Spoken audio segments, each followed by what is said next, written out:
I don't know whoever you are here on this morning. I'm going to be bouncing around just a little bit, but if I did have a title for the day, it would be some of you are about to experience your own exodus. Some of you are about to experience your own personal exodus.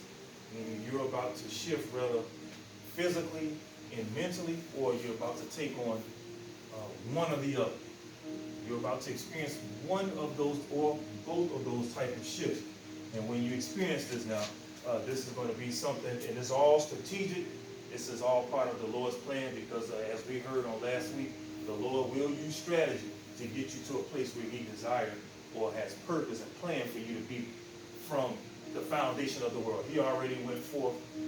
I said this many years ago, and I heard I had like that. And I heard one person was like, the Lord will use, He has to go through 10,000 things just to be able to get you to where you need to be. In the run of a day, how many different things the Lord have to do to get you in position where He needs you to be so that you may fulfill what He has been preparing you and growing you for. I know a lot of us, we understand about the children of Israel. We know their story, but I'm going to do a little backdrop real quick. And if you understand anything about Pharaoh and Egypt, Egypt represents the world. Back then, during that time, they were a mighty nation. I mean, they were strong. And I believe throughout history, the Lord looked down and seen how this mighty nation now was at its apex. This is a mighty nation now. But how do you know that the Lord is mighty and strong just as well? And I believe also, with that being said, that Moses in his life, you could not tell me that Moses' life would have went from him being, he wasn't abandoned, but his parents had to abandon him so that he could preserve life. And also what I'm finding out, that also what Moses went through as a child, it ended up being for the children of Israel as well. Also, when he killed that Egyptian, that was for the children of Israel as well. I mean, he seen two of them, one being beaten by an Egyptian. And what did Moses do? Stepped in. He seen his brothers going through. So everything that Moses went through, it was all strategic. Now, He didn't make Moses do a lot of things that Moses did now. But the Lord could have stopped it, but He didn't. So there are certain things in our life that you and I might go through and experience. At times, the Lord will use various things now. And let me go to put this out there. Some of you right now, some of your stuff that you may have been going through, it may be out there now. The Lord may allow other people to know things about you, where you're currently at or what's currently going on in your situation. He may have you to be what you're going through to be out there. And you got to understand, it's all for a strategic reason now. Because the Lord is at work now. He's working on something. And while He's working on something, He just needs you and I to trust Him. If you heard that song playing in here this morning, He needs you to trust Him on this one. Because He's at work. And because He's at work now, it might not look like it. And see, the children of Israel had to go through a time. Mike, they had to go through a time when they felt like they didn't have a God, when they felt like they didn't have nobody defending them, when they felt like they was all alone, when they felt like they were hopeless, didn't have no hope. The Lord allowed the children of Israel, they ain't talking about 10 or 20 years, 430 years of being afflicted by someone, another nation. The Lord allowed this other nation to afflict them, to make it seem like they were all alone. Like they had no hope. Like they had no deliverer. Like they had no one who was going to come to their rescue or come to their aid. But I'm here to tell you this morning, that was all strategically part of the strategy. Because if you really find out this story, and when you really go to the whole beginning of this story, you got to look at this. When the Lord talked to Abraham back in Genesis chapter 12, verse 1 through 3, What did the Lord tell Abram? Abram, leave your family, leave your country. I'm sending you someplace else. Abram, in verse 2, I'm going to make you into a great nation. How was Abraham's descendants going to become a great nation? The Lord had to use another nation to cause his people, by afflicting them, cause them to grow and to mature into a great nation. Some of you, where you going, you already done, Lord have mercy, don't get ahead of myself. Some of you already done visited, you've seen where the Lord possibly wanted to take you. Some of y'all done possibly you done visited, if that's a word, you done visited Ted.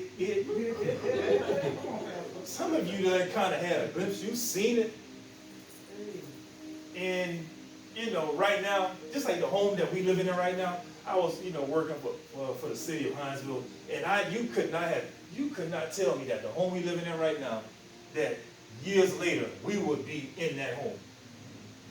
I'm on that garbage truck, I'm pulling their trash can to that truck, dumping that garbage, not knowing that one day, that was going to be my address. Some of y'all seeing, right, you already done had it, you've seen it, but it just ain't registered into you yet. And see, when you really allow that thing to register on the inside of you, your faith gonna take a whole nother leap. Your faith gonna go from here to here, because you're gonna be like, Lord, you mean to tell me I'm telling you, he's strategy. He's strategic in what he's doing now. So let's go ahead and let's look at some more of this. The Lord knew that Egypt was a mighty nation. So the Lord was looking, how can I get my people to grow?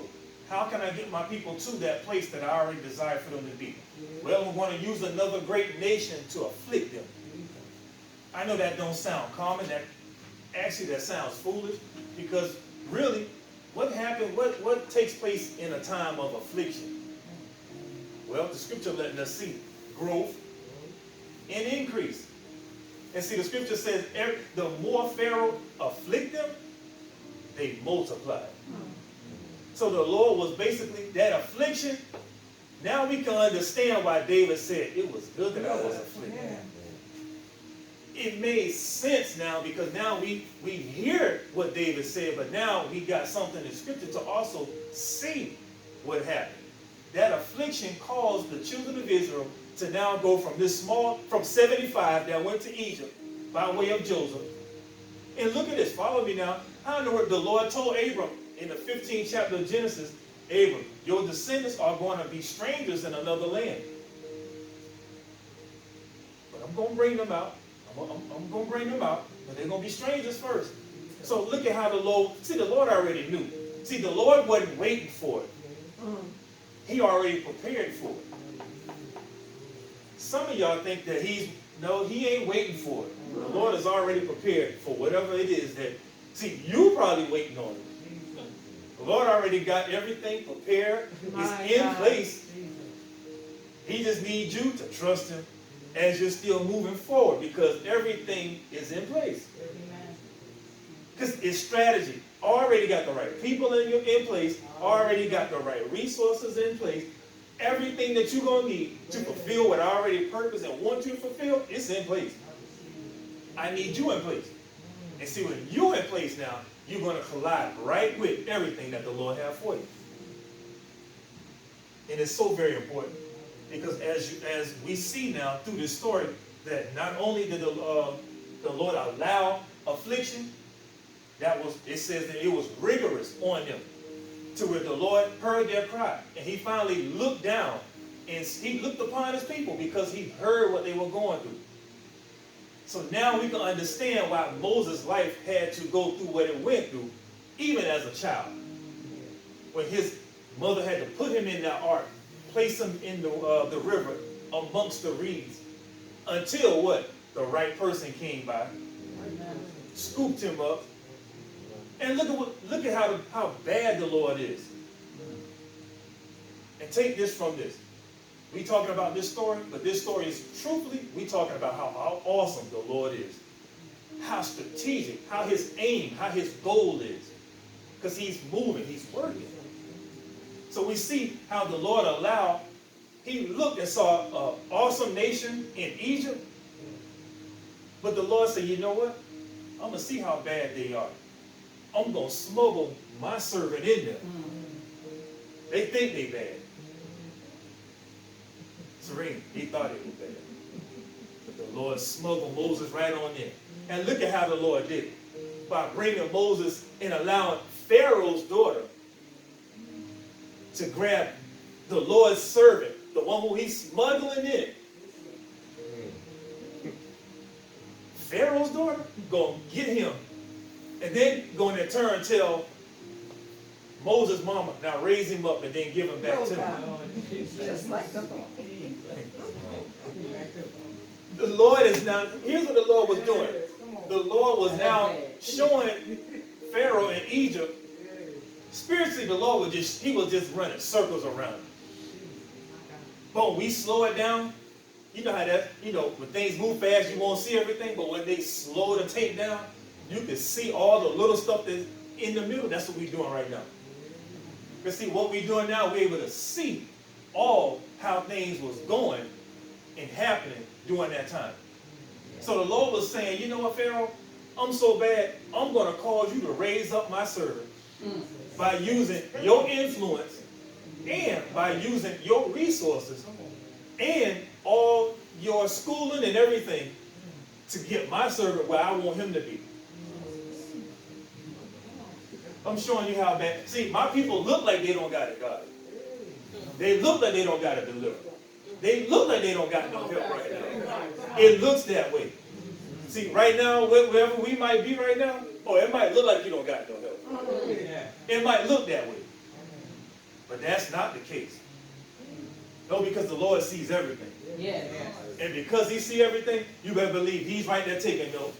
See, if you feel like you're the least right now, in your family or in wherever you at, if you feel like you're the least, that's something you better praise the Lord for right there. Because I'm going to tell you, just like he did for Leah, she loved Jacob, but at the same token, because she loved and she wanted to be loved and it was not given to her, the Lord made sure that she was vindicated. Out of Rachel, the one who was a brick house, who had looked good, and also, it took 3 other ladies. I'm telling you. It took 3 other ladies.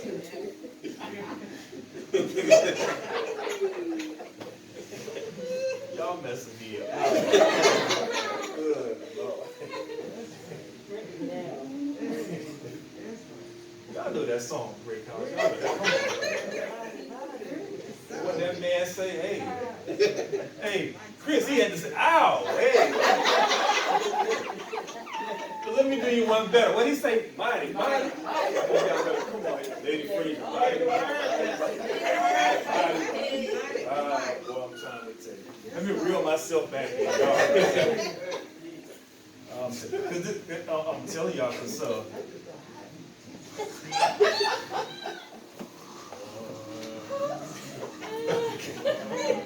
well, we got to really let service we got to get out of here early today, y'all.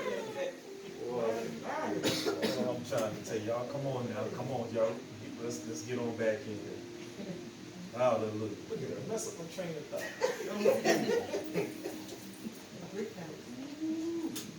Ow. Y'all playing, y'all better stop. But we see too now how the Lord was strategic in what he was doing. It took 3 women to equal to what one. Leah had 6 sons. The 2 Rachel's nurse, Rachel, and Leah's nurse, all of them had 2 sons apiece. So it took 3 of them to equal 6, when Leah had 6 on her own. So that's why I say, some of us right now, when we moving or when we shifting to, sometimes if you feel like you're ready, sometimes your help might not be ready. If it seems like you at a standstill, sometimes your help, because see, the Lord was already strategic. I'm getting Israel, Jacob. Jacob had 6 12 sons, 12 different tribes. So the Lord he was strategic. It was strategy he was using. I don't need one woman to have 12 sons. It could have happened, but the Lord was looking at, you know what, Leah, I got something for you. You might feel like you not loved, but I'm about to shower you. I'm about to reward you for all that you went through. You went through feeling unloved. You went through feeling like you wasn't going to ever be married or ever get to that place that you have desired. Now, what I'm figuring to do, I'm putting a strategy in place that's going to get you everything that you desire. And the Lord fulfilled everything in that young woman's life. So back to Egypt now. So we look, Egypt is this great mighty country. The Lord used this other nation to raise his people up to become a nation. Some of you right now, if you wanting to be a project manager, don't be surprised if you had to go through something with a project manager. Because see, that project manager is, I'm telling you, some of you possibly already saw what you're going to one day at that right time be.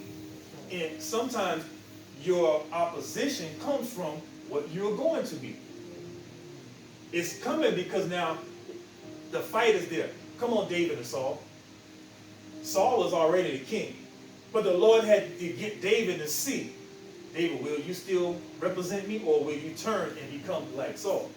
So the Lord allowed Saul, which is another king, to do all that he did to the up-and-coming king.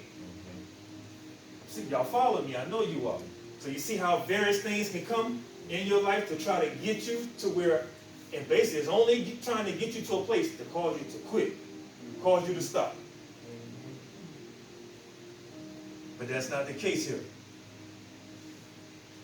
As I speed this thing up real quick, Moses now, as he's going along in life, even though he's an adult, he made some mistakes, but those mistakes also led Moses to a place to where Moses still was about to be used by the Lord. The Lord did not hold against Moses what his actions caused him in his life. The Lord didn't allow his actions to put him in a place to where he could not be used. But what happened when Moses, see, the Lord allowed Moses to kill that Egyptian, clearly because the Lord did not stop it, because the Lord already knew, Moses, I don't want you to be Pharaoh here. Because he was in line to become a Pharaoh. He was a prince. So what was next to happen? He was if he stayed there long enough, he was going to become a Pharaoh. But the Lord said, something got to take place here. Because now I got to get him out of here. I got him for a whole other purpose. I don't want him to be a leader here. No, because I got him to be a leader somewhere else. I don't need him to stand here. So I got to as soon as I see the right opportunity, I'm going to get him out of here. As soon as he make the right mistake, then I'm going to use that to flush him out of there. Because I don't need him staying here. No, because I got plans for him elsewhere. Some of you right now, you may have to shift from one spot to the next. Why? Because did it ever occur to you that this place that you might have already left or that you're about to leave from was only a place for preparedness, and you're now shifting to the actual spot or actual place where you're really supposed to be? But now it just took time for things to work itself out so that now the place, the people, and the spot are ready for you. Let me give you some backdrop on it. Look what happened now when Moses left from Egypt. He went to a town called Midian. When he got there, he saw these shepherds. And they were now going at Jethro, who will one day become Moses' father-in-law. They were now fighting against all of his daughters. So Moses, in turn, steps in and begins to fight for them daughters. And here's what I believe took place. When Moses stood up for them, I believe that could have been a test. The Lord could have possibly wanted to see, now Moses, you did just kill that Egyptian. Now let me see if you still have that much anger still in you now. Or will you just do what you got to do now and still humble yourself? It don't say Moses did not kill no one this time. I mean, Moses now, that first one, that first indication, that first time he did something like that, boy, it really messed with him. So, a murderer, truthfully, it was not in him. He got angry now. That was in it. But now, when it happened again, he got in an altercation. What we see happen was that all the experience, all of the mental capacity that Moses was exposed to, the fighting style, all the skills. See, the new spot that Moses now transitioned to, called Midian, that place was not ready for him. Them handful of shepherds, man, when they got there, I could see it in slow motion. Moses stepped up and telling them, hey, y'all better stop. And one of them shepherds swung at Moses. Moses probably looked at him and his fist went, and the man steady swinging, so Moses is steady ducking and moving out of the way because his fighting capacity, his fighting style, he was exposed. Don't you know I was trained by the best? See, some of y'all transitioning to, see, you've been in a place now of being prepared. You was gaining some wisdom. You was gaining knowledge and understanding. You was now gaining now, let me give it to you because I don't want to miss anything. You was being prepared. You gained information. Now you have wisdom. Now you entered into a place of being isolated or a place of being settled to now going to a place to where you're about to be able to give out. Because throughout the time now, you was able to gain and gather and pull stuff in that you went through in your life. Everything wasn't all bad. There were some great, good things that you endured, but then there were also some bad stuff, but then it had to teach you. But now here we go again. Romans 8:28. All things work together for the good to them who love the Lord, to those who are called according to his purpose. Meaning now, the Lord going to take the good and the bad, mix it together, and it's going to produce something good for you if you are a believer and if you trust the Lord. If you don't trust him, then how can Romans 8:28 work for you? If you're not going to trust him. But you have to trust him on this one. And I will say this, as you're shifting, just like Moses, with what we also see when he fought against those shepherds, and it proved to them that, hey, man, look, this place that I'm at right now, I'd have been exposed. Man, y'all ain't no match for me. It's no comparison. But also what we see here is that Moses, in order for him to keep his ground, he had to see that he was going to have to fight along the way. He wasn't just going to get in there and just be like, okay, bam, I'm here. No. Before he even really got started in Midian, look what happened. He's already in the altercation. So I'm telling you, as you're shifting and moving forward now, don't be surprised if you have to fight to hold your ground. But let's look at something. How will you fight? It's not going to be, say, that natural hands. No, it's not. You don't have to put hands. It's spiritual. And also, it's going to be how you're going to fight. You're going to be able to fight with the wisdom, the information that you gain, the skills, the ability, the knowledge, all that you have gained back then. You bought it. See, once it's in here and in here, and you shift to another place, you still got it. And see, the place that Moses went to, it didn't even look like it was going to even be something. Because he came from a bigger place. He came from Egypt that represents the world. They had all kind of stuff going on. It's like he went from New York to the city. I mean, from the city to the country. Come on. So he like, man, what is going on? It's like night and day. But Moses did it. He maintained up under all of that.